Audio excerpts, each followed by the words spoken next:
A single glimpse through a half-open door was all it took to bring a wealthy man to his knees.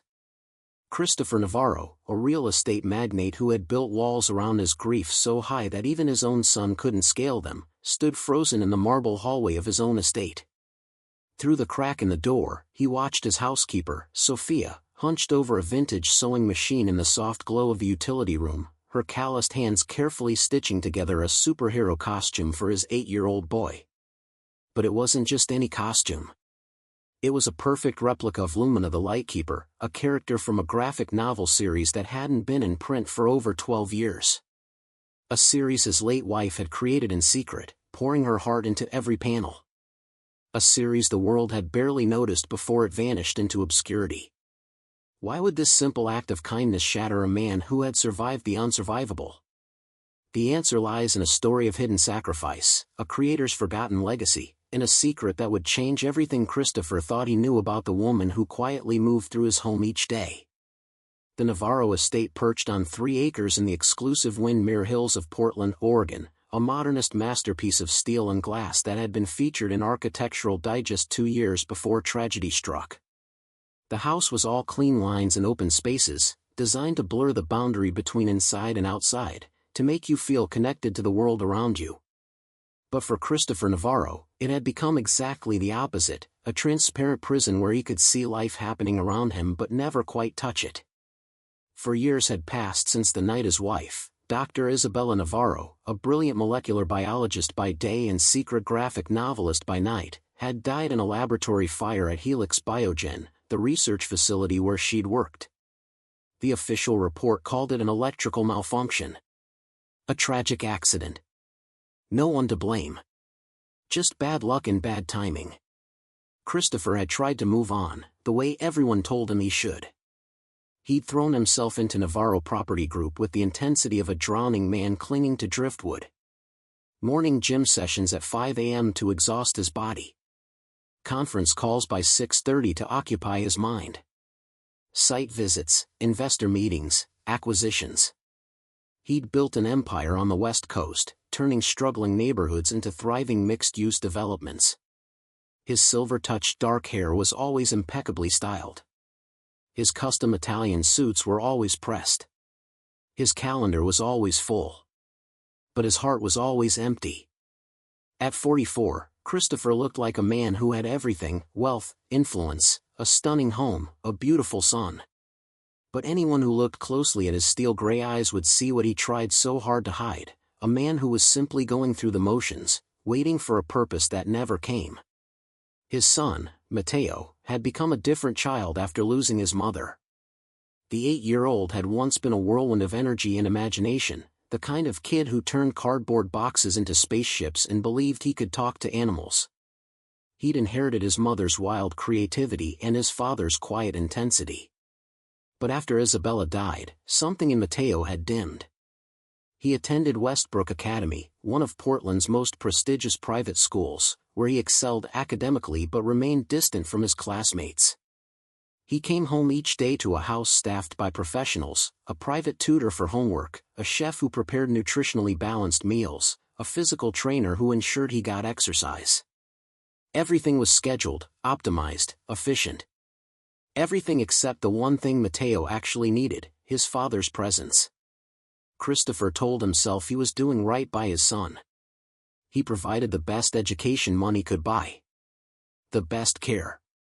The best opportunities. But the truth was, he didn't know how to be a father anymore.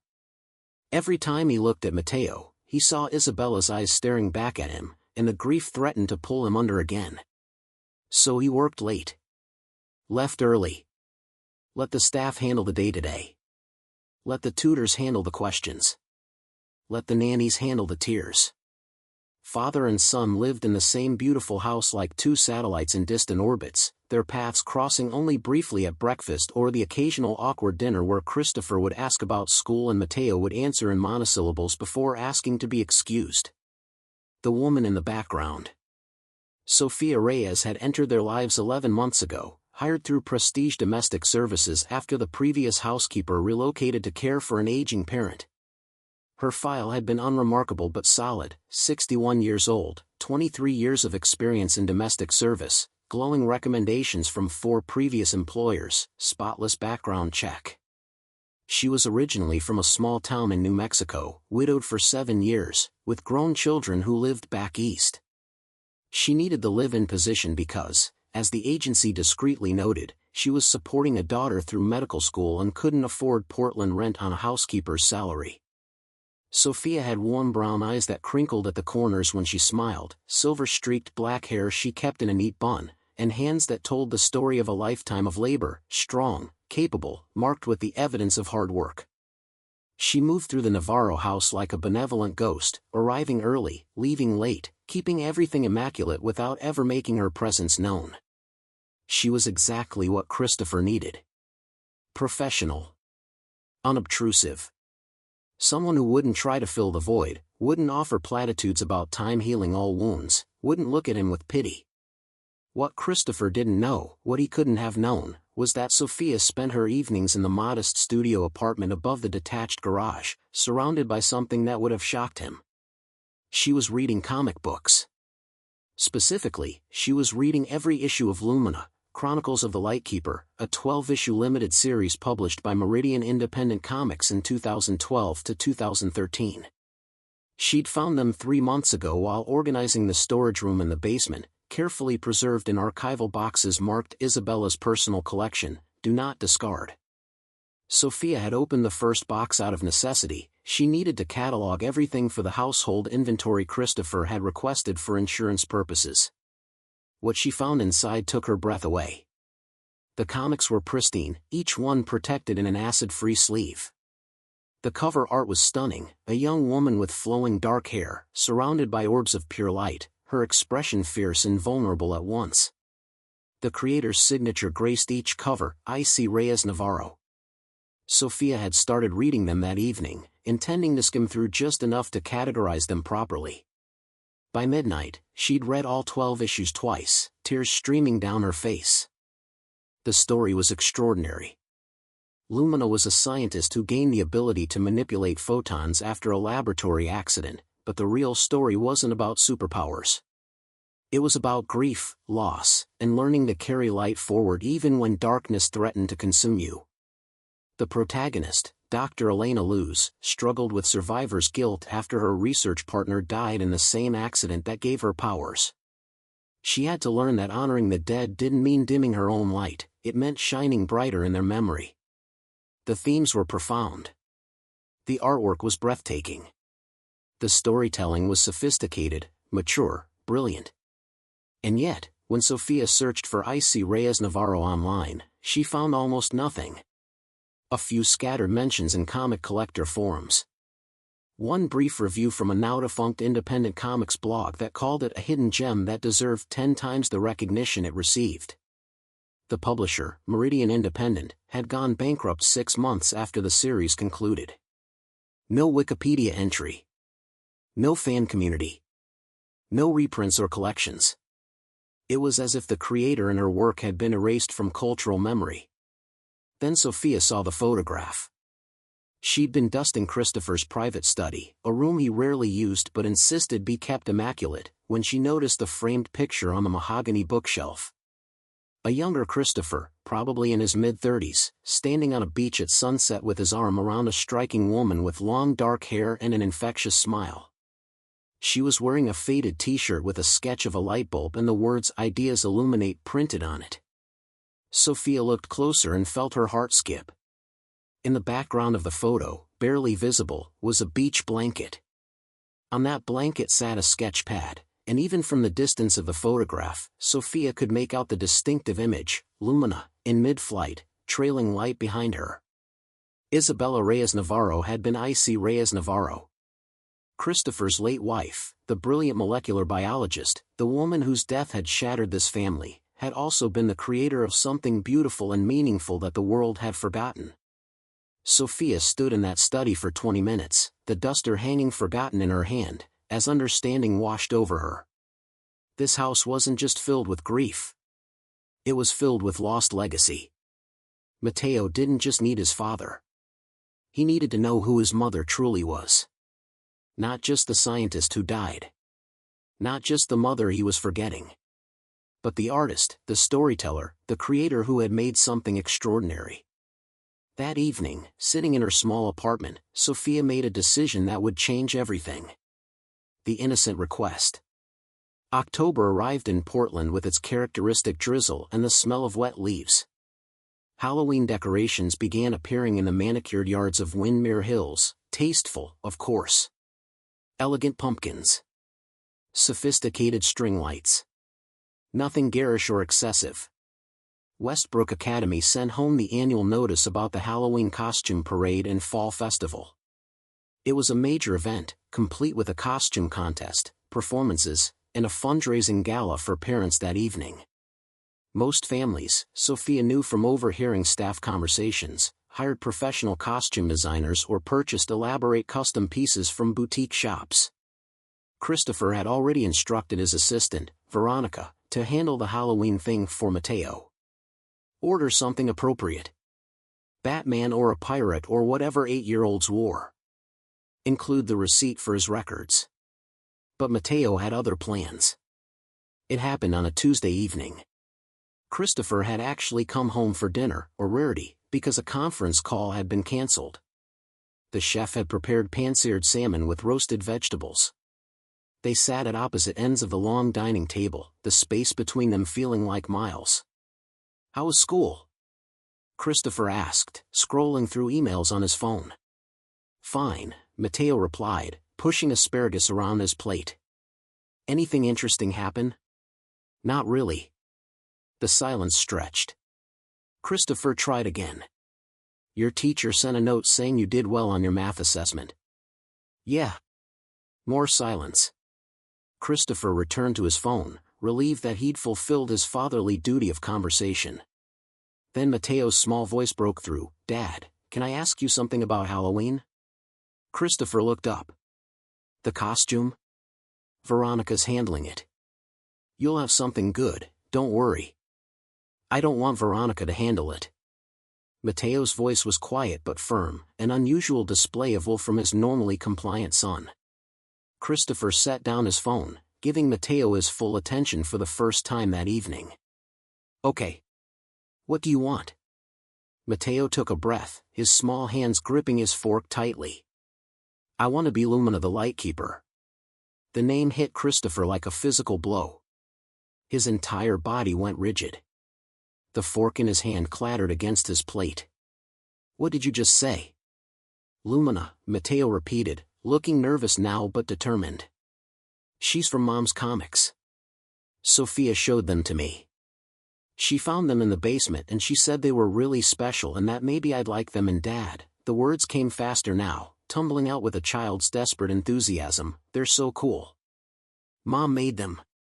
She wrote the whole story and drew all the pictures, and Lumina is this scientist who becomes a hero and she helps people and she's brave even when she's scared in." "Mateo." Christopher's voice came out sharper than he intended. His heart was pounding. His vision had tunneled.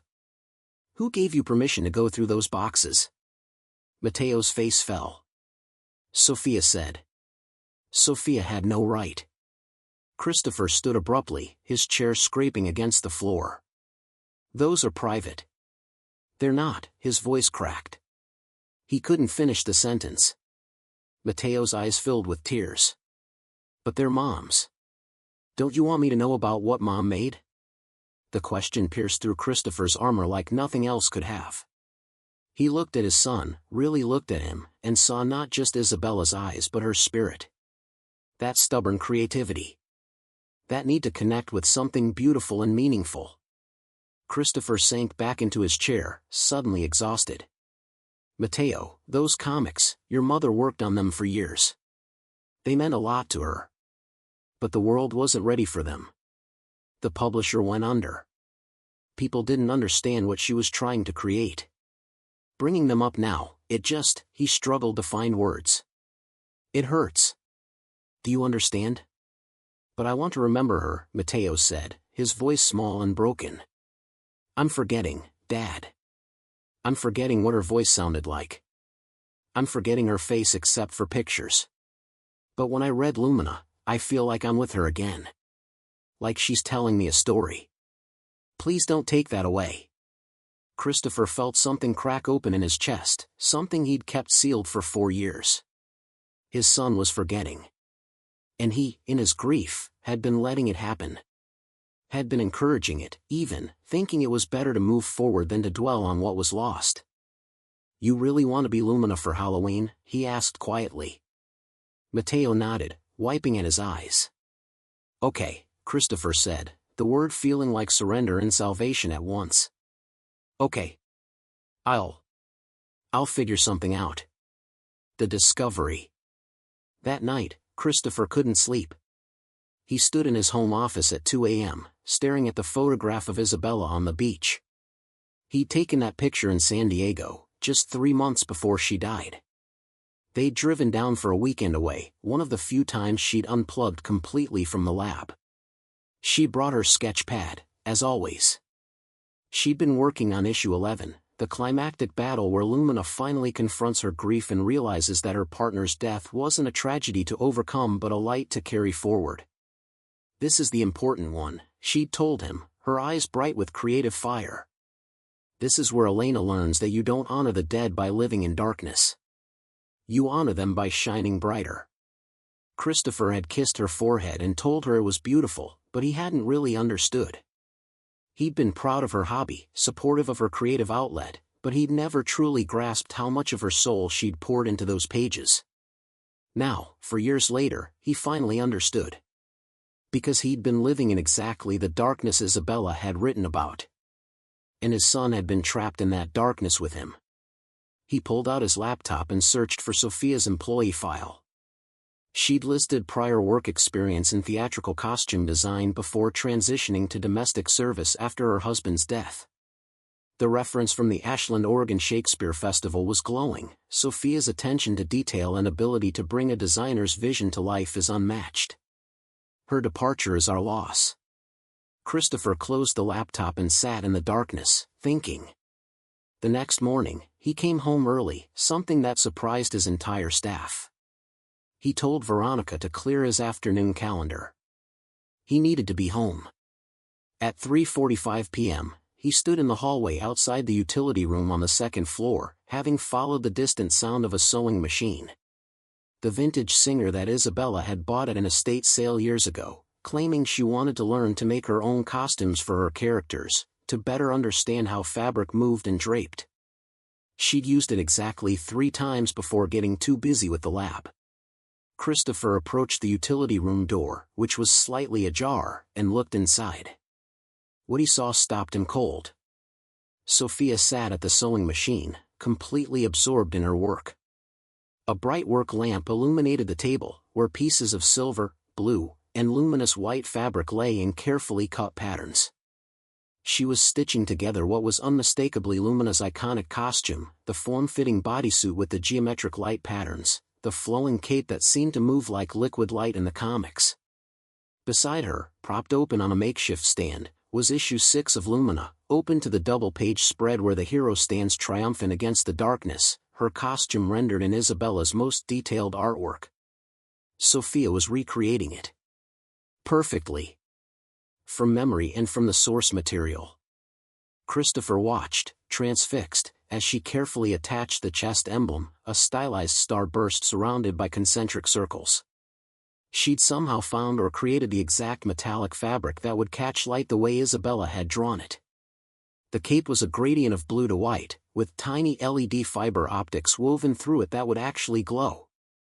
This wasn't a store-bought costume. This wasn't even a professionally commissioned piece. This was a work of art.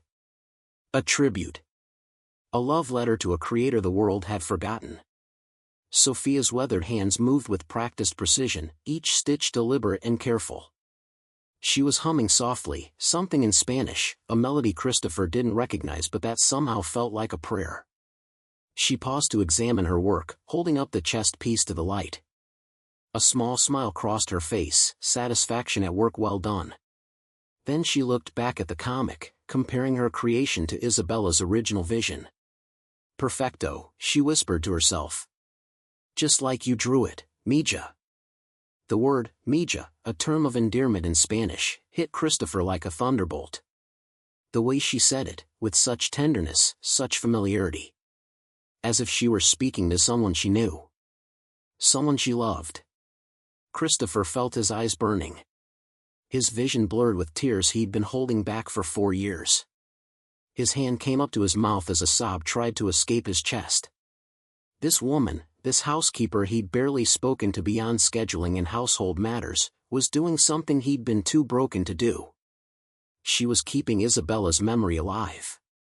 She was making sure Matteo knew his mother not just as the scientist who died, but as the artist who created beauty. As the storyteller who believed in heroes who carried light through darkness. And she was doing it not out of duty or for recognition or for money. She was doing it out of love. Sofia suddenly went still, as if sensing a presence. She turned slowly and met Christopher's eyes through the crack in the door. For a long moment, neither of them moved. The sewing machine's gentle hum was the only sound. Then Sofia's expression shifted from surprise to understanding. She could see the tears on his face, the raw emotion he'd been hiding for so long. Christopher pushed open the door and walked in. He couldn't speak. Couldn't find words adequate to what he was feeling.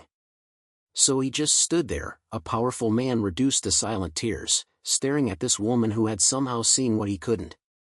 "Mr. Navarro," Sofia began, standing quickly, worry crossing her face. "I should have asked permission. I know I overstepped. The comics, showing them to Matteo, I just thought." "Thank you," Christopher choked out, the words barely audible past the lump in his throat. "Thank you." Sofia's eyes glistened with tears of her own. She nodded, understanding everything he couldn't say. "Your wife," Sofia said gently, her accented English soft and warm, "she was extraordinary. What she created," she gestured to the comic, to the costume, "it deserves to be remembered. Matteo deserves to know that his mother made something beautiful that helped people, even if the world didn't notice." Christopher nodded, still unable to trust his voice. He looked at the costume taking shape on the table, at the care evident in every stitch, every detail. "How did you?" He gestured helplessly at the intricate work. "The detail. The precision. It's exactly like her drawings." Sofia smiled softly. "I worked in costume design for many years.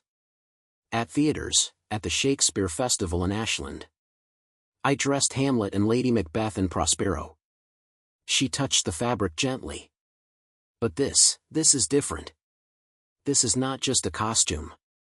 This is a memorial. This is how I honor great art." "But why?"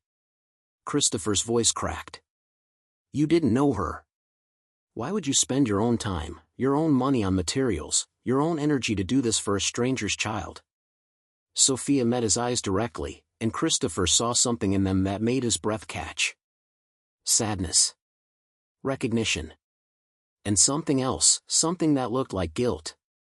"Because," Sofia said quietly, her voice trembling slightly, "some debts must be paid. Some wrongs must be made right. And some lights should never be allowed to go out, even when the world tries to extinguish them." The words hung in the air between them, heavy with meaning Christopher couldn't quite grasp. "I don't understand," he said. Sofia looked away, back at the costume. "Your wife's work touched people, Mr. Navarro. More than you know. More than the world saw. Just because something is not famous does not mean it is not important." It was a non-answer. An evasion. But Christopher was too overwhelmed to press further. He wiped his eyes, trying to regain some composure. "Matteo, he's been different since you showed him the comics. Brighter. More like he used to be. He is a beautiful boy," Sofia said. "He has his mother's imagination. Her heart. These things should not be hidden away in boxes and basements. They should live." Christopher looked at this woman, truly looked at her for the first time since she'd been hired. He saw the lines around her eyes that spoke of both laughter and sorrow. He saw the strength in her hands, the dignity in her bearing. He saw someone who understood loss in ways most people didn't. "Can I ask you something?" he said. "Of course. You said you're supporting a daughter through medical school. That must be difficult on a housekeeper's salary." Sofia's expression became guarded. "We manage. And you're spending your own money on this costume. On expensive fabric and materials." She lifted her chin slightly. "It is my choice." Christopher shook his head, not in disapproval but in wonder. "Most people in your position would do the minimum. Would stay invisible. Would never go beyond what they're paid to do. Why did you?" Sofia was quiet for a long moment. When she spoke, her voice was barely above a whisper. "Because, Mr. Navarro, I have lived long enough to learn that some opportunities to do good come only once. And when they come, you must take them, even if the cost is high. Even if no one will ever know what you did. You take them because the alternative, the regret of not taking them, is a far heavier burden to carry." There was something in the way she said it, something weighted with experience and old pain, that made Christopher certain Sofia Reyes had her own ghosts. Her own regrets. And somehow, in some way he didn't yet understand, helping his family was connected to them. "I want to pay you," Christopher said suddenly. "For the costume. For the materials. For your time." "No," Sofia said firmly. "This is not about money." "Then what is it about?" Sofia turned back to the costume, running her hand gently over the fabric. "It is about making sure that when Mateo walks through his school in this costume, he knows that his mother was more than what happened to her at the end. She was a creator. An artist. A woman who believed that even in darkness, we can carry light." She looked back at Christopher, tears now flowing freely down her weathered cheeks. "That is a gift, Mr. Navarro. That is a legacy. And it should never have been hidden away." Christopher felt the last of his defenses crumble. He'd spent 4 years trying to move forward by forgetting, by keeping the pain at arm's length, by building walls between himself and the memories. But Sofia had shown him, was showing him, that remembering wasn't the same as staying trapped. That honoring Isabella didn't mean drowning in grief. It meant keeping her light alive, exactly as she'd written in her comics. "I don't know how to thank you," he said. "Then don't thank me," Sofia replied. "Just promise me something. Anything. Promise me that you will not let your son forget who his mother was. All of who she was. The scientist, yes. But also the artist. The dreamer. The woman who believed in heroes and light and hope." Her voice grew stronger. "Promise me you will not let her work disappear. That you will share it with the world, even if the world does not want it. Because great art deserves to live, Mr. Navarro. It deserves to endure." Christopher nodded, unable to speak past the emotion choking him. As he turned to leave, giving Sofia privacy to continue her work, a question formed in his mind. A question that would begin to haunt him over the coming days. How did a housekeeper from New Mexico know so much about honoring artistic legacy? How did she speak with such passion about the importance of keeping creative work alive? And why, when she looked at Isabella's comics, did her eyes hold not just admiration, but recognition? As if she were looking at something more than a stranger's art. As if she were looking at something that had once been taken from her, too. Christopher didn't know it yet, but that moment in the utility room was only the beginning. The tears of gratitude he'd shed were about to transform into something far more complex, a need for truth. Because Sofia Reyes was not who she appeared to be. And the connection between her and Isabella went far deeper than a housekeeper's admiration for a forgotten artist. The secret she carried would, in time, reveal itself. And when it did, it would change everything Christopher thought he knew about his wife's death, her work, and the woman who had quietly entered their lives to make things right. "I understand. You want part 2 to be the final part of the story, wrapping everything up in approximately 2,500 words. Let me rewrite part 2 as the final part, bringing the story to its complete conclusion with the confrontation, truth revelation, and resolution." Christopher Navarro couldn't sleep. The encounter with Sofia had opened a floodgate he couldn't close. At 2 a.m., he found himself in the basement, surrounded by boxes he'd sealed 4 years ago, searching for answers he wasn't sure he wanted to find. He pulled out all 12 issues of Lumina and read them cover to cover. By dawn, tears streaked his face. Isabella had poured her soul into these pages, her fears about loss, her philosophy about honoring the dead by living fully, her belief that carrying light through darkness was the only way to survive grief. She'd been writing a roadmap for him and Matteo, and he'd been too blind to see it. But something else nagged at him. In the back of issue 12, Isabella had included acknowledgments. Most were standard, thanking her publisher, her editor, her readers. But one line stood out. To SR, who gave me life twice, once at the beginning, and once when I needed to find my way back to the light. Your sacrifice made all of this possible. I hope someday I can repay what you gave up for me. SR. Sofia Reyes. Christopher's hands trembled as the pieces began clicking into place. He rushed to his office and pulled up Sofia's employment file. Born December 15, 1963, in Tres Piedras, New Mexico. He calculated quickly, she would have been 21 when Isabella was born in 1984. He searched online for birth records, adoption records, anything that might confirm his growing suspicion. New Mexico's adoption records were sealed, but he found something else, an old newspaper article from the Taos News, dated March 1984. Local art student places newborn for adoption. The article mentioned she'd requested an open adoption but circumstances had made contact impossible after the first year. Christopher's heart pounded. He searched for Sofia Reyes costume design Santa Fe 1983 and found it, a roster from the Southwest College of Art and Design. Sofia Elena Reyes, enrolled in the costume design program from 1982 to 1984. Withdrawn after sophomore year. She'd been forced to leave school when she got pregnant. She'd given up her daughter and her dreams in one devastating blow. And that daughter had been adopted by Rosa and Eduardo Reyes, likely distant relatives who'd agreed to raise the child within the family. Isabella had been Sofia's biological daughter. Which meant Sofia was Matteo's grandmother. And she'd been working in their home for 11 months, close to her grandson but unable to reveal who she truly was. The confrontation. Christopher didn't sleep. At 6 a.m., he heard Sofia arrive for her shift. He met her in the kitchen before she could begin her daily routine. We need to talk, he said, his voice steady but strained. And this time, I need the whole truth. Sofia's face went pale. She set down her bag slowly.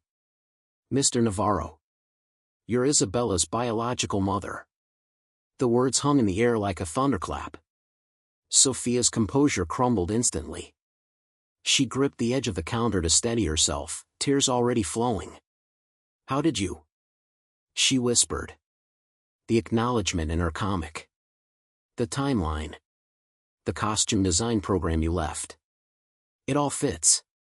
Christopher's voice shook with emotion, not anger, but overwhelming confusion and pain. Why didn't you tell me? Why did you come here pretending to be just a housekeeper? Sofia sank into a chair, her hands trembling. Because I had no right. Because I gave her up. Because I thought if I could just be near Matteo, if I could help him know who his mother was, that would be enough. Enough for what? Enough to forgive myself. The words burst out of her, raw and agonized. I gave her away, Mr. Navarro. I was 20 years old, alone, terrified. The baby's father had abandoned me. My parents were furious. I had no money, no way to finish school and raise a child. Rosa and Eduardo, distant cousins, they offered to adopt her. They said I could visit, could be part of her life as Tia Sofia. She wiped her eyes, her voice breaking. But Eduardo got a job transfer to Oregon when Isabella was 2. They moved away. I tried to stay in contact, but Rosa, she thought it was confusing for Isabella. She asked me to step back, to let them be a real family. So I did. I honored the adoption. I disappeared from her life. But you kept track of her, Christopher said. Always. From a distance. I knew when she graduated high school. When she got her doctorate. When she married you. Sofia smiled through her tears. When she published her first comic, I was so proud. I bought every issue. I wrote to her through the publisher, anonymously.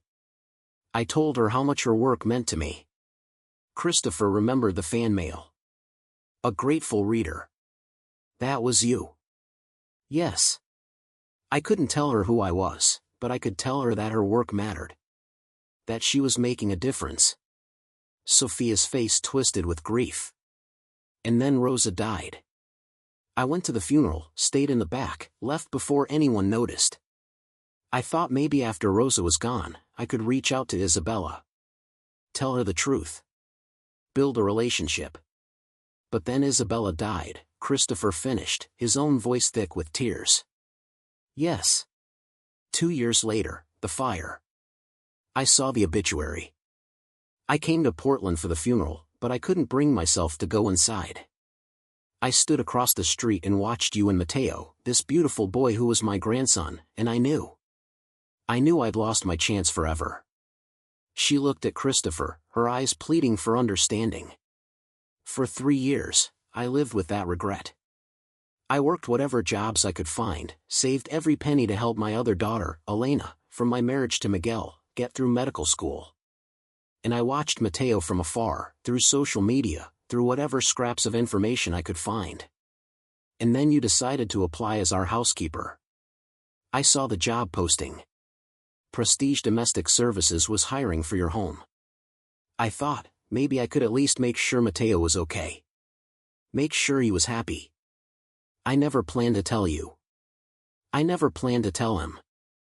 I just wanted to be near him, to help however I could.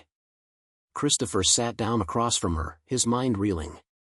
The costume. That's why you made the costume. Yes. Sofia's voice was barely a whisper.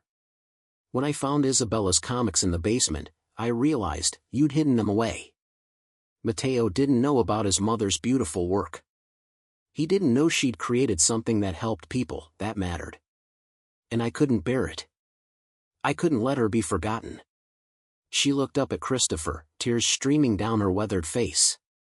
I failed her when she was alive. I wasn't there when she needed a mother. I can't change that.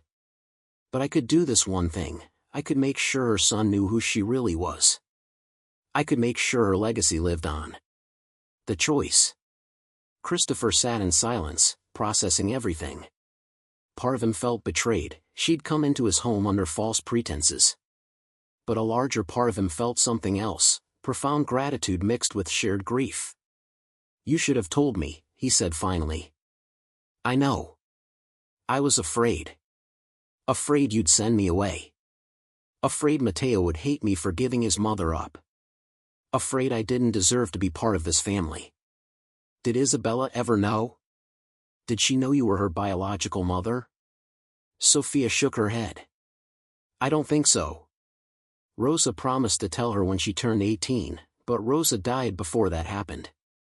Eduardo died shortly after. If Isabella knew, she never reached out to me. Christopher thought of the acknowledgement in the comic again.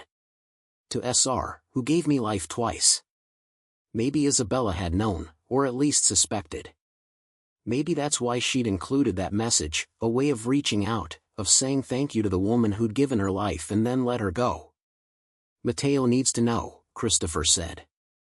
Sofia's eyes widened with fear. Please, no. He's so young.